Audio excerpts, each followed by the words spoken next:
Hello guys, आज हम doctor Rajendra Prasad के जो कहानी है भारतीय संस्कृत, ठीक है, गद्य का, तो उसे हम पढ़ेंगे। ठीक है, पूरी जो कॉपी है जिसमें ये कहानी है, पूरी कहानी को हम पढ़ेंगे। फिर जानेंगे कि इसमें ऐसे कौन से तथ्य हैं जो इंपॉर्टेंट है, जिसे हम पहचान सकते हैं कि ये भारतीय संस्कृत के चैप्टर से ही आया है। जिसके जैसा कि आप जानते हैं, भारतीय संस्कृत के लेखक जो है डॉक्टर राजेंद्र प्रसाद जी हैं। ठीक है, कौन है? डॉक्टर राजेंद्र प्रसाद जी हैं। ठीक है, तो ज़्यादा बात ना करते हुए हम पढ़ना स्टार्ट करते हैं। और याद रखिए, वीडियो को लाइक जरूर किया कीजिए, ठीक है, जिससे कि आपको बाकी की वीडियोस में समझ में भी आए कि क्या लिखा है, क्या है, कैसे नहीं है। ठीक है, तो चलिए आइए वीडियो को हम लोग स्टार्ट करते हैं। ठीक है, ओके, देखिए क्या लिखा है। कोई विदेशी जो भारत से बिल्कुल अपरिचित हो, क्या है? कोई विदेशी जो विदेश से आते हैं, जो भारत से बिल्कुल क्या है, अपरिचित हो, एक छोर से दूसरे छोर तक सफर करे। ठीक है, एक ओर से दूसरे ओर तक क्या करे? सफर करे, तो उसको इस देश में इतनी विभिन्नताएं देखने में आएंगी कि वह कह उठेगा कि यह एक देश नहीं बल्कि कई देशों का एक समूह है। ठीक है, जो एक दूसरे से बहुत बातों में और विशेष करके ऐसी बातों में जो आसानी से आंखों के सामने आती हैं, ठीक है, बिल्कुल भिन्न है। ठीक है, प्राकृतिक अभिन्नताएं भी इतनी और इतने प्रकार की हैं, इतनी गहरी नजर आएगी, जो किसी भी एक महाद्वीप के अंदर ही नजर आ सकती हैं। हिमालय की बर्फ से ढकी हुई पहाड़ियां एक छोर पर मिलेंगी, और जैसे जैसे वह दिक्कत की ओर बढ़ेगा बढ़ेगा गंगा, जमुना, ब्रह्मपुत्री से पलावित समतलों को छोड़कर फिर विंध्य, अरावती, सतपुड़ा, सहाद्री, नीलगिरी और श्रेणियों के भी समतल हिस्से रंग बिखेरे देखने में आएंगे। ठीक है, पश्चिम से पूर्व तक जाने में भी उसे इसकी भिन्नताएं देखने को मिलेंगी। हिमालय, ठीक है, क्या है? हिमालय की सर्दी के साथ साथ जो साल में कभी भी मनुष्य को गर्म कपड़ों से और आग से छुटकारा नहीं देती, समतल प्रांतों की जलती हुई लू और कन्याकुमारी का वह सुखद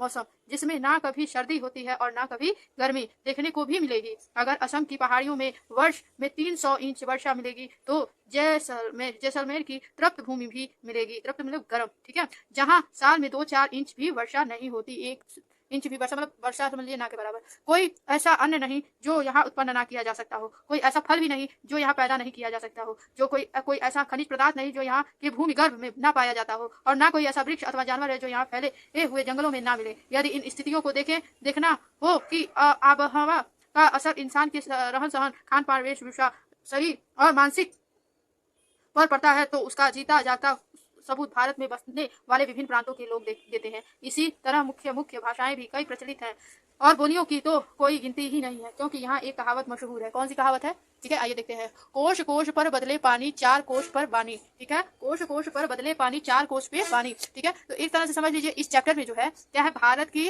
महानता के बारे में बताया गया है। ठीक है, यहाँ पे जो आप देखते हैं, सर्दी है, जितने मौसम यहाँ पे मिल जाएंगे आपको, किसी और देश में चले जाइए नहीं मिलेंगे। अलग अलग प्रांत के, तो सिख, ईसाई, हिंदू, मतलब जितने भी हैं सारे धर्म यहाँ पे मिलेंगे, जितने जानवर हैं सब यहाँ पे मिलेंगे। ठीक है, इसके बारे में क्या लिखा है? कोस कोस पर बदले पानी, 4 कोस पर पानी। ठीक है, अभी यहाँ से चले जाइए जम्मू कश्मीर, वहाँ पे क्या है, बहुत ठंड है। ठीक है, वहाँ से चले जाइए, अरे आप चले जाइए राजस्थान, जहाँ पे गर्म ही गर्म है। ठीक है, हवाएं भी गर्म है। यहाँ से आ जाइए मेघालय में बहुत वर्षा होती है। तो जैसे जैसे मतलब कोस कोस पे ही इसका क्या है, कुछ कुछ दूरी पे ही जैसे मौसम चेंज है। ठीक है, और अगर आप कोई व्यक्ति यात्री आता है, तो उसको क्या है, यहाँ पे जो है उसको भिन्न भिन्न प्रकार के क्या है, देश नजर आएंगे। लेकिन ये भारत देश में ही इतने सारे राज्य हैं जो अलग अलग, ऐसा कोई भोजन नहीं है जो यहाँ पे उदित ना, तो कोई पदार्थ नहीं है जिसे भूभाग पे ना पाया गया हो। ठीक है, ये सब बताया गया है। क्या लिखा है? कोस कोस पर बदले पानी, 4 कोस पर बानी। भिन्न भिन्न धर्मों के मानने वाले भी जो सारी दुनिया के सभी देशों में बसे हुए हैं, यहाँ भी थोड़ी बहुत संख्या में पाए जाते हैं। और जिस तरह यहाँ की बोलियों की गिनती आसान नहीं, उसी तरह यहाँ भिन्न भिन्न धर्मों के संप्रदायों की भी गिनती आसान नहीं। इस भिन्नताओं को देखकर अगर अपरिचित आदमी घबरा कर कह उठे कि यह एक देश नहीं, अनेक देशों का एक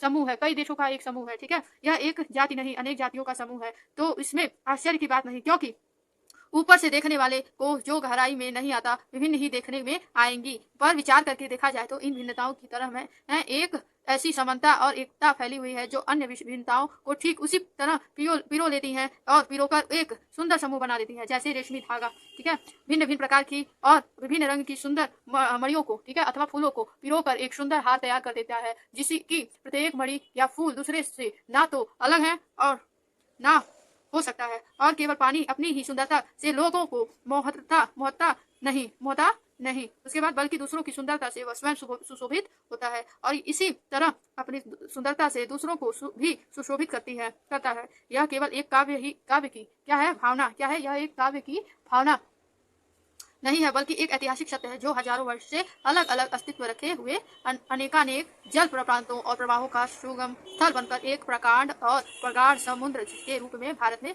व्याप्त है, जिसे भारतीय संस्कृत का नाम दे सकते हैं। इन अलग अलग नदियों के उद्गम विभिन्न हो सकते हैं और रहे हैं। इनकी धाराएं भी क्या है, इनकी धाराएं भी अलग वही है और देश के अनुसार भिन्न भिन्न प्रकार के अन्न और फल फूल पैदा करती रही है। पर सबसे एक ही शुद्ध सुंदर स्वस्थ एवं शीतल जल बहता रहा है, जो उद्गम और संगम में एक ही हो जाता है। आज हम इसी निर्मल शुद्ध शीतल और स्वास्थ्य अमृत की तलाश में हैं और हमारी इच्छा, अभिलाषा और प्रयत्न यह है कि वह इन सभी अलग अलग बहती हुई नदियों में अभी भी उसी तरह बहता रहे और उसको वह असम लिखा है अमर तत्व देते रहे, जो जमाने के हजारों थपेड़ों को बर्दाश्त करता हुआ भी आज हमारे अस्तित्व को कायम रखे हुए है और रखेगा। जैसा कि हमारे कवि इकबाल कहते हैं, कौन कहते हैं, कवि इकबाल क्या कहते हैं, बाकी मगर है अब तक नामो निशा हमारा, बाकी मगर है अब तक नामो निशा हमारा, कुछ बात है कि हस्ती मिटती नहीं हमारी, सदियों रहा है दुश्मन दौरे जमाना, क्या है, सदियों रहा है दुश्मन दौरे जमाना हमारा। ठीक है, उसके बाद यह एक नैतिक और आध्यात्मिक स्रोत है जो अनंत काल से प्रत्यक्ष और अप्रत्यक्ष रूप से संपूर्ण देश में बहता रहा है और कभी कभी मृत रूप होकर हमारे सामने आता रहा है। यह हमारा सौभाग्य है कि हमने ऐसे ही एक अमृत रूप को अपने बीच चलते फिरते हंसते रोते भी देखा है और जिसने अमर तत्व की याद दिलाकर हमारी सूखी हड्डियों में नई मज्जा डाल हमारे मृत प्राय शरीर में नए प्राण फूके और मुरझाए हुए दिलों को फिर खिला दिया। वह अमरतव्य सत्य और अहिंसा का है जो केवल इसी देश के लिए नहीं, आज मानव मात्र के जीवन के लिए अत्यंत आवश्यक हो गया है। हम इस देश में प्रजातंत्र की स्थापना कर चुके हैं, जिसका अर्थ है व्यक्ति की पूर्ण स्वतंत्रता। ठीक है, हर व्यक्ति अपने पूर्ण रूप से क्या है, स्वतंत्र है किसी भी कार्य को करने में, जिसमें वह अपना पूरा विकास कर सके और साथ ही सामूहिक और सामाजिक एकता भी। व्यक्ति और समाज के बीच में विरोध का आभास होता है। व्यक्ति अपनी उन्नति और विकास चाहता है और यदि एक ही उन्नति और विकास दूसरे की उन्नति और विकास में बाधा हो तो संघर्ष पैदा होता है। क्या है, संघर्ष पैदा होता है और यह संघर्ष तभी दूर हो सकता है जब सबके विकास के पथ अहिंसा के हो। हमारी सारी संस्कृति का मूल्याधार इसी अहिंसा तत्व पर स्थापित रहा है। जहाँ जहाँ हमारे नैतिक सिद्धांतों का क्या है, जहाँ जहाँ हमारे नैतिक सिद्धांतों का ठीक है वर्णन आया है, अहिंसा को ही इसमें मुख्य स्थान दिया गया है। अहिंसा का दूसरा नाम या दूसरा रूप त्याग होता है और हिंसा का दूसरा रूप क्या होता है, नाम स्वार्थ है, जो प्रायः भोग के रूप में हमारे सामने आता है। पर हमारी सभ्यता ने तो भोग भी त्याग से ही निकाला है और भोग की त्याग में ही पाया है। श्रुति कहती है कि तैन तत्यतेन भुजित था।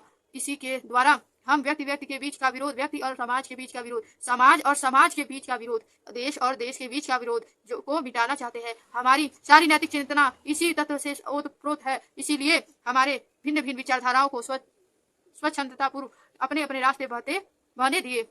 भिन्न भिन्न धर्मों और संप्रदायों को स्वतंत्रता पूर्वक पनपने और भिन्न भाषाओं को विकसित और प्रफुल्लित होने दिया। भिन्न भिन्न देशों के लोगों को अपने में अभित्र भाव से मिल जाने दिया। भिन्न भिन्न देशों की संस्कृतियों को अपने में मिलाया और अपने को उनमें मिलने दिया। और देश और विदेश के एक का सूत्रता तलवार क्या है, एक सूत्रता तलवार के जोर से नहीं बल्कि प्रेम और सौहार्द से स्थापित है। ठीक है, दूसरों के हाथों और पैरों का पर घर और संपत्ति पर जबरदस्ती कब्जा नहीं किया, उनके हृदयों को जीता और इसी वजह से प्रभुत्व जो चरित्र और चेतना का प्रभुत्व है आज भी बहुत अंशों में कायम है। जब हम स्वयं उस चेतना को बहुत अंशों में भूल गए हैं और भूलते जा रहे हैं। ठीक है, वैज्ञानिक और औद्योगिक विकास के उद्दंड परिणामों से हमने अपने को सुरक्षित रखा। हम अब उनका उपयोग अपनी रीति के किस प्रकार करें, इस बारे में दो बातों का हमेशा बराबर ध्यान रखना चाहिए। पहली बात तो यह है कि हम प्रकार की प्रकृतिजन्य और मानवकृति विपदाओं के पड़ने पर भी हम लोगों की सृजनात्मक शक्ति कम नहीं हुई। हमारे देश में समाज बने और मिटे, विभिन्न संप्रदायों का उत्थान पतन हुआ, हम विदेशियों से आक्रांत और प्रदलित हुए।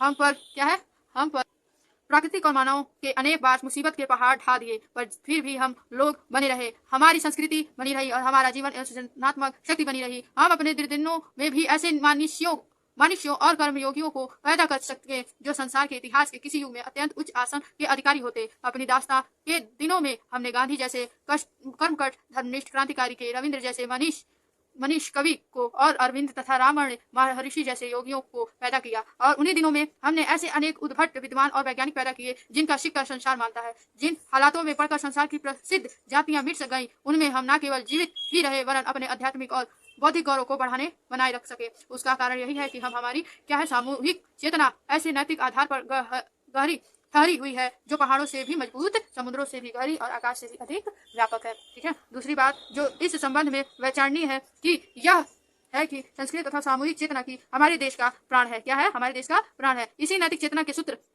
से हमारे नगर और ग्राम, हमारे प्रदेश और संप्रदाय, हमारे विभिन्न वर्ग और जातियां आपस में बंधी हुई हैं, जहां हमने उनमें और सब तरह की भिन्नताएं हैं, जहां उन सब में यह एकता है कि इसी बात को ठीक तरह से पहचान लेने से बापू ने जनसाधारण को बुद्धिजीवियों के नेतृत्व में क्रांति करने के लिए तत्पर करने के लिए इसी नैतिक चेतना का सहारा लिया था। अहिंसा, सेवा और त्याग की बातों से जनसाधारण का हृदय इसलिए आंदोलित हो उठा क्योंकि उन्हीं से तो वह शब्दियों से प्रभावित और प्रेरित रहा। जनसाधारण के हृदय में उन्हीं की धड़कती चेतना को क्रांति की शक्ति बनाने में ही बापू की उदरदर्शिता थी और इसी में उनकी सफलता भी थी। ठीक है, उन्हीं में उनकी सफलता भी थी। मैं तो यही समझता हूँ कि यदि हम अपने समाज और देश में उन सब अन्यायों और अत्याचारों की पुनरावृत्ति न करनी है जिसके द्वारा आज के सारे संघर्ष उत्पन्न होते हैं, तो हमें अपनी ऐतिहासिक नैतिक चेतना या सांस्कृतिक के आधार पर ही अपनी आर्थिक व्यवस्था बनानी चाहिए, अर्थात उसके पीछे वैविक लाभ और भोग की अभावना प्रधान न होकर वैविक त्याग और सामाजिक कल्याण की भावना ही प्रधान होनी चाहिए। हमारे प्रत्येक देशवासी को अपने सारे आर्थिक व्यापार उसी भावना से प्रेरित होकर करने चाहिए। वैविक स्वार्थों और सत्वों पर जोर न देकर वैविक कर्तव्य को सेवानिष्ठ पर जोर देना चाहिए और हमारी प्रत्येक कार्यवाही इसी तराजू पर तौली जानी चाहिए, जिसकी किसी भी क्रिया के पीछे जो भावना निहित होती है उसका बड़ा प्रभाव हुआ करता है और परिणाम भी यद्यपि देखने में किया जाता है क्रिया का रूप एक ही क्यों ना हो। एक छोटे से उदाहरण से यह बात स्पष्ट की जा सकती है कि एक सम्मिलित परिवार है, ठीक है, जिसका प्रत्येक व्यक्ति इस नैतिक भावना से काम करता है कि उसका कर्तव्य है कि सभी व्यक्तियों को अधिक से अधिक वह सुख पहुंचा सके और प्रत्येक व्यक्ति क्या है, प्रत्येक व्यक्ति पूरी शक्ति लगाकर जितना भी उपार्जन किया जा सकता है करता है। ठीक है, सबका सामूहिक उपार्जन मान लीजिए कि एक रकम होती है। ठीक है, क्या है? एक रकम होती है जिससे अधिक उपार्जन करने की शक्ति परिवार में नहीं हो। उसी परिवार का प्रत्येक व्यक्ति इस भावना से काम करता है कि उसको अपने क्या है, उसको अपने ठीक है उसको अपने सुखों के लिए अधिक से अधिक प्राथमिक स्थिति में और सामूहिक संपत्ति दोनों स्थितियों में बराबर होगी और उसका बराबर बंटवारा कर दिया जाएगा तो प्रत्येक को बराबर ही सुख होगा। पर इन दोनों स्थितियों में बहुत बड़ा अंतर यह पड़ जाता है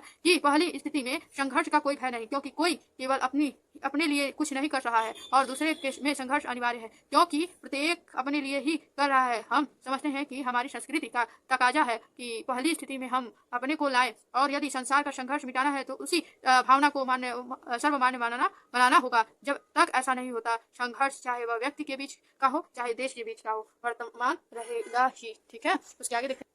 आज विज्ञान मनुष्यों के हाथों में उद्भुत और अतुल्य शक्ति दे रहा है। उसका उपयोग एक व्यक्ति और समूह के उत्कर्ष और दूसरे व्यक्ति और समूह के गिराने में होता है ही रहेगा। इसलिए हमें उस भावना को जागृत रखना है और उसे जागृत रखने के लिए कुछ ऐसे साधनों को भी हाथ में रखना होगा जो उस अहिंसात्मक त्याग भावना को प्रोत्साहित करे और भोग वासना को दबाए रखे।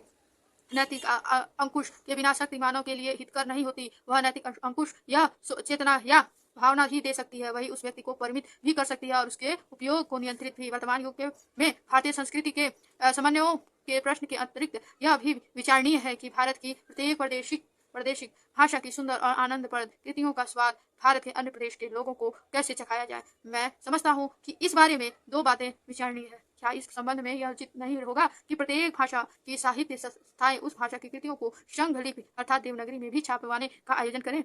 मुझे विश्वास है कि कम से कम जहां तक उत्तर की भाषाओं का संबंध है, यदि वे सब अपनी कृतियों को देवनागरी में भी छपवाने लगे तो उनका स्वाद लगभग सारे उत्तर भारत में लोग आसानी से ले सकेंगे, क्योंकि इन सब भाषाओं में इनका स्वयं है समय है कि एक भाषा का अच्छा ज्ञान दूसरी भाषा की कृतियों को स्वकलम परिश्रम से समझ जाएगा। दूसरी बात क्या है? दूसरी बात यह है कि ऐसी संस्था की स्थापना की जाए जो इन सब भाषाओं को आदान प्रदान का सिलसिला अनुवाद द्वारा आरंभ करे। यदि सब भारतीय भाषाओं का प्रतिनिधित्व करने वाला सांस्कृतिक संगम स्थापित हो जाए तो इस बारे में बड़ी सहूलियत होगी। साथ ही वह समग्र साहित्यों को प्रोत्साहित भी प्रदान कर सकेगा और अच्छे साहित्य के स्तर के निर्धारण के लिए और सृजन करने में भी पर्याप्त अच्छा कार्य कर सकेगा। साहित्य संस्कृत का एक व्यक्ति रूप है जिसमें उसके दूसरे रूप गान, नृत्य, चित्रकला, वास्तुकला, मूर्तिकला इत्यादि में देखे जाते हैं।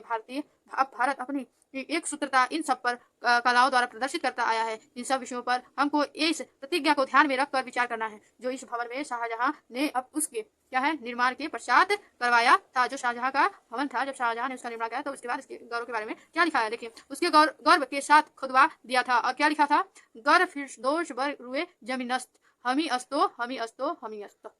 ठीक है, देखिए उसके बाद क्या लिखा है, यदि पृथ्वी पर स्वर्ग कहीं है, इसका अर्थ है पृथ्वी पर स्वर्ग कहीं है तो यही है, यही है, यही है, यही है। ठीक है, यह स्वप्न तभी सत्य होगा और पृथ्वी पर स्वर्ग तो तभी स्थापित होगा जब अहिंसा, सत्य और सेवा का आदर्श सारे भूमंडल में मानव जाति का मुख्य आधार और प्रधान प्रेरक शक्ति हो गया हो। तो ये हमने पूरी कहानी पढ़ ली भारतीय संस्कृति के बारे में।